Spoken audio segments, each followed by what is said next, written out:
Hello aspirants, welcome to Ekam IAS academy. ఈరోజు మనం ఒక ఇంట్రెస్టింగ్ టాపిక్ గురించి డిస్కస్ చేయబోతున్నాం. అదేంటి అంటే మెన్స్ట్రువల్ లీవ్ పాలసీ అనేది. మెన్స్ట్రువల్ లీవ్ అంటే ఏంటి అంటే ఉమెన్స్కి సంబంధించి వాళ్ళు నెలసరి అనేది ఎప్పుడైతే వస్తుందో అలాంటి టైంలో వాళ్ళు కొంచెం పెయిన్ కానీ డిస్కంఫర్ట్ కానీ ఎక్స్పీరియన్స్ అవుతుంటారు. కాబట్టి అలాంటప్పుడు ఏంటి, వాళ్ళు ఆల్రెడీ పెయిడ్ వర్క్ అన్పెయిడ్ వర్క్లో ఉన్నా కూడా వాళ్ళకి కొంచెం రెస్ట్ అనేది ఉండదు. ఫర్ ఎగ్జాంపుల్, వాళ్ళకి హాలిడే అనేది లేకపోతే వాళ్ళు లీవ్ అప్లై చేసుకోవాలనుకుంటే వాళ్ళకి ఉన్న ప్రాబ్లం ఏంటి, వాళ్ళ శాలరీ కట్ అవుతుందని, లేకపోతే ఎంప్లాయర్ తీసేస్తారనే భయంతో కానీ ఇలాంటి రీజన్స్ వల్ల ఏంటంటే వాళ్ళకి పెయిన్ డిస్కంఫర్ట్ ఉన్నా కూడా వాళ్ళు ఖచ్చితంగా వర్క్కి వెళ్ళాల్సిన పరిస్థితి వస్తుంది. బట్ ఫారిన్ కంట్రీస్లో చూస్తే దీన్ని రికగ్నైజ్ చేసి మెన్స్ట్రువల్ లీవ్ కానీ మెన్స్ట్రువల్ కాంప్లికేషన్స్ని కానీ అర్థం చేసుకుని మెన్స్ట్రువల్ లీవ్ అనేది చాలా కంట్రీస్ మ్యాండేట్ చేశాయన్నమాట. ఫర్ ఎగ్జాంపుల్ జపాన్ లాంటి కంట్రీలో ప్రతి నెల 5 రోజులు వాళ్ళు మెన్స్ట్రువల్ లీవ్గా ఇస్తున్నారు అనమాట ఉమెన్కి ఇలాంటి టైంలో. సో ఇలాంటప్పుడు రీసెంట్గా ఎందుకు ఇది డిస్కషన్లోకి వచ్చిందంటే, మనకు తెలిసిన ఎలక్షన్స్లో భాగంగా మేము పవర్లోకి వస్తే మేము మెన్స్ట్రువల్ లీవ్ ఇస్తాం, ఇట్లాంటి డిఫరెంట్ కాన్సెప్ట్స్ అనేవి డిఫరెంట్ పార్టీస్ ప్రపోజ్ చేస్తున్నాయి. So first menstrual leave policy అనేది ఇండియాలో ఇప్పుడే ఫస్ట్ అంటే కాదు, మనకి ప్రైవేట్ మెంబర్ బిల్స్గా అంటే గవర్నమెంట్ సైడ్ నుంచి గవర్నమెంట్ రీసెంట్గా కూడా లాస్ట్ ఇయర్ అడిగితే ఉమెన్ అండ్ చైల్డ్ డెవలప్మెంట్ మినిస్టర్గా ఉన్న స్మృతి ఇరానీ గారు మాకు అలాంటి ఇంటెన్షన్ ఏం లేదు అని చెప్పారు.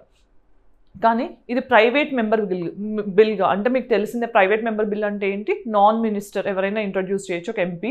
సో అలా 2017లో ఒక బిల్ ఇంట్రడ్యూస్ అయింది. దాని తర్వాత 2018లో శశి థరూర్ గారు మీకు తెలిసిందే కేరళ నుంచి రాజ్యసభ ఎంపీగా ఉన్నారు. సో శశి థరూర్ గారు కూడా ఒక ప్రైవేట్ మెంబర్ బిల్ని ఇంట్రడ్యూస్ చేశారనమాట. ఆయన కూడా మెన్స్ట్రువల్ లీవ్ అనేది ఒక మ్యాండేటెడ్గా ఉండాలి అని చెప్తున్నారు. సో మనకేంటి, ఇప్పటి వరకు మెటర్నిటీ లీవ్ ఉంది. మెటర్నిటీ అంటే ఏంటి, జనరల్గా డెలివరీ తర్వాత వాళ్ళకి ఇలాంటి 6 months, ఇంతకుముందు మనకి ఇప్పుడు అప్రాక్సిమేట్గా మనం చెప్తే కనుక 26 weeks అనేది మనం ఇస్తున్నాం లీవ్గా. బట్ మెన్స్ట్రువల్ లీవ్ అనేది కాన్సెప్ట్ ఇండియాలో కొత్త కాదు.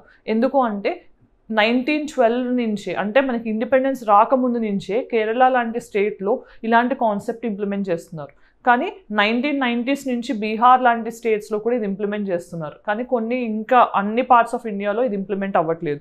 అది మనం ఇప్పుడు డిస్కస్ చేయబోతున్న టాపిక్ అనమాట. సో మెన్స్ట్రువల్ లీవ్ అనేది ఎందుకు, దానివల్ల ఎలాంటి బెనిఫిట్స్ ఉంటాయి, మెన్స్ట్రువల్ లీవ్ వద్దు అనే వాళ్ళ వాదన ఏంటి అనేది డిస్కస్ చేద్దాం. దాని తర్వాత గ్లోబల్ ప్రాక్టీసెస్ ఎలా ఉన్నాయి, అంటే డిఫరెంట్ కంట్రీస్ ఎలాంటి పాలసీస్ని అడాప్ట్ చేసుకుంటున్నారు, దాంతోపాటు మన ఇండియన్ స్టేట్స్ ఎలాంటి పాలసీస్ని ఇంప్లిమెంట్ చేస్తున్నారు, ఇది ప్రైవేట్లో ఉందా లేదా, ఇలాంటివన్నీ కూడా వీడియోలో చూద్దాం. సో ఫస్ట్ మనం తెలుసుకోవాల్సింది ఏంటి అంటే కనుక, వై న్యూస్ అనేది నేను చెప్పాను ఆల్రెడీ రీసెంట్గా, తర్వాత మిగతావన్నీ కూడా ఈ వీడియోలో డిస్కస్ చేద్దాం.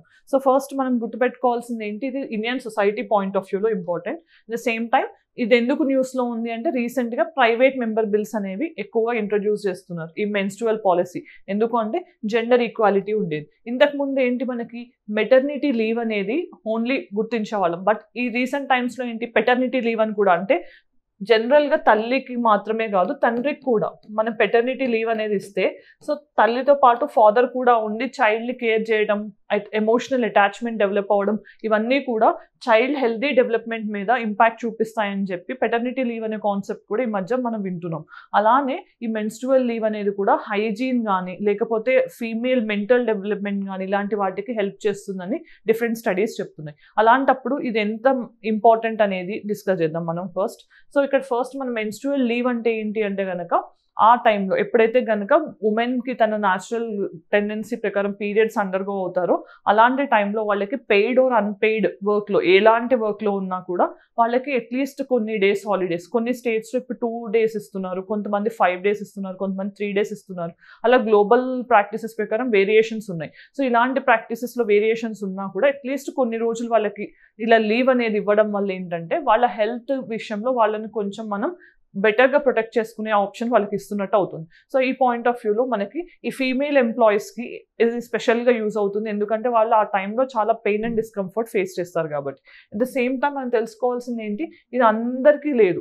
ఎందుకంటే చాలామంది పే పోతుందనో లేకపోతే ఉద్యోగం పోతుందనే పేరుతో అసలు వాళ్ళు లీవ్ అప్లై చేసుకోకుండా అక్కడ కూడా ప్రొడక్టివ్గా పని చేయలేకపోవడం, లేకపోతే హెల్త్ కాంప్లికేషన్స్ రావడం, ఇలాంటివన్నీ కూడా తరచూ జరుగుతూనే ఉన్నాయి. మీకు తెలిస్తే కనుక అక్షయ్ కుమార్ గారిది ఈ menstrual cycle or menstrual hygiene విషయంలో ఒక మూవీ వచ్చింది.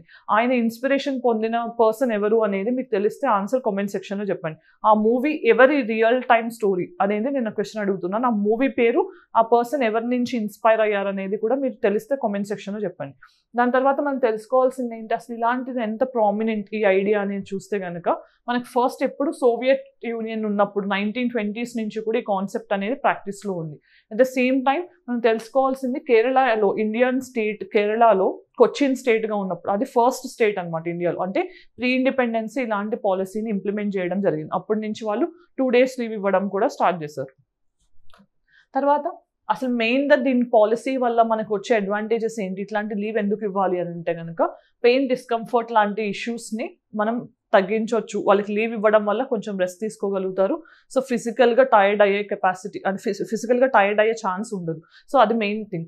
At the same time job security, వాళ్ళు ఇలా లీవ్ పెట్టడం అనేది హెసిటెన్స్ చేయొచ్చు వాళ్ళు. అంటే ఫర్ ఎగ్జాంపుల్ నేను లీవ్ పెట్టుకోకుండా ఆఫీస్కి వెళ్ళకపోతే నాకు జాబ్ లూస్ అవుతానేమో, ఇలాంటివి వాళ్ళకి జనరల్గా బ్యాక్ ఆఫ్ ద మైండ్లో ఉంటాయి. ఇలాంటి సిచ్యువేషన్స్లో ఏంటంటే మనమే లీవ్ అనే దాన్ని మ్యాండేట్ చేస్తే అప్పుడు వాళ్ళకి జాబ్ సెక్యూరిటీ అనేది కూడా కల్పించినట్టు అవుతుంది. At the same time productivity పెరుగుతుంది. ఇప్పుడు వాళ్ళకి పెయిన్, డిస్కంఫర్ట్ ఉన్నప్పుడు వాళ్ళు అంత యాక్టివ్గా పనిచేయలేరు. అలాంటప్పుడు మనం లీవ్ ఇచ్చి 1 or 2 days రెస్ట్ తీసుకోమంటే వాళ్ళ తర్వాత ఇంకొంచెం రెట్టించిన ఉత్సాహంతో పనిచేస్తారు. అలాంటప్పుడు మనకి ప్రొడక్టివిటీ కూడా పెరుగుతుంది. At the same time stigma అనేది నార్మల్గా మీకు తెలిసిందే, నెలసరి కానీ ఇలాంటివన్నీ స్టిగ్మాగా చూస్తారు. అంటే కొంతమంది ఆ టైంలో ఇవి టచ్ చేయకూడదు, అవి టచ్ చేయకూడదు, లేకపోతే కుక్ చేయకూడదు అని కూడా చాలా ఫ్యామిలీస్లో ఉంది. ఇంకా వరీసమ్ సిచ్యువేషన్ ఏంటంటే నేపాల్ లాంటి కంట్రీస్లో ఇలా ఎవరైతే పీరియడ్స్ ఫేస్ చేస్తున్న ఉమెన్ ఉన్నారో వాళ్ళందరినీ ఊరు బయట ఒక పర్టికులర్ ఇల్లు లాంటిది ఉంటే అక్కడ మాత్రమే ఉంచుతున్నారు. ఇలాంటి ఇన్స్టెన్స్లో ఏం జరిగిందంటే నేపాల్లో ఒక ఆమె పాము కాటు వల్ల ప్రాణం కూడా కోల్పోయిన సిచ్యువేషన్ వచ్చింది. అంటే మెన్స్ట్రువల్ స్టిగ్మా అనేది ఎంత ఉంది సొసైటీలో అనేది మనకు తెలుసు. ఇప్పటికీ ఇండియాలో కూడా మీ ఫ్యామిలీస్లో కూడా ఎలాంటి స్టిగ్మా ఫేస్ చేస్తున్నారని మీకు అర్థమయ్యి ఉండొచ్చు. సో మెన్స్ట్రువల్ థింగ్ అనేది ఇట్స్ ఒక ఫిజికల్ థింగ్ అనమాట, బయోలాజికల్ థింగ్. అది ఒక స్టిగ్మాగా చూడటం అనేది మనం మానేయాలి.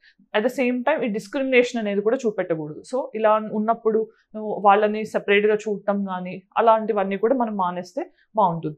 దెన్ మనం దీన్ని అసలు మెయిన్గా తీసుకురావడానికి మనం ట్రై చేస్తున్నప్పుడు ఇష్యూస్ ఉన్నాయని చెప్పి ఏమంటున్నారంటే కనుక ఫస్ట్ ఎంప్లాయర్ అనేవాళ్ళు డిస్క్రిమినేట్ చేస్తారు. అంటే ఫర్ ఎగ్జాంపుల్ ఇప్పుడు ఇలాంటి పెయిడ్ లీవ్ ఇవ్వాల్సిన సిచ్యువేషన్ వస్తే కనుక ఎంప్లాయర్ ఏం చేస్తాడు, ఉమెన్ని రిక్రూట్ చేసుకునే బదులు ఎక్కువ మెన్నే చేసుకోవచ్చు కదా, అప్పుడు వాళ్ళకి పెయిడ్ లీవ్ ఇవ్వాల్సిన అవసరం లేదు అని. సో అలా డిస్క్రిమినేషన్ వచ్చే ఛాన్స్ ఉంటుందన్నమాట. అంటే ఉమెన్ విషయంలో డిస్క్రిమినేట్ చేయొచ్చు. అట్ ద సేమ్ టైం ఇది ఆప్షన్ అనేది బ్యాక్ ఫైర్ అవ్వచ్చు. ఆబ్లిగేషన్ చేసామనుకోండి, కంపెనీస్ అప్పుడు ఉమెన్ని రిక్రూట్ చేసుకోవడమే మానేస్తాయి. అట్ ద సేమ్ టైం ఇంప్లిమెంటేషన్లో కొన్ని ఛాలెంజెస్ కూడా ఉన్నాయి మనకి. ఎందుకు అంటే కనుక ఇది ఇంప్లిమెంట్ చేయాలి అంటే ఎక్కడ ఉమెన్ వర్క్ చేస్తున్నారు అనేది మనం తెలుసుకోవాలి.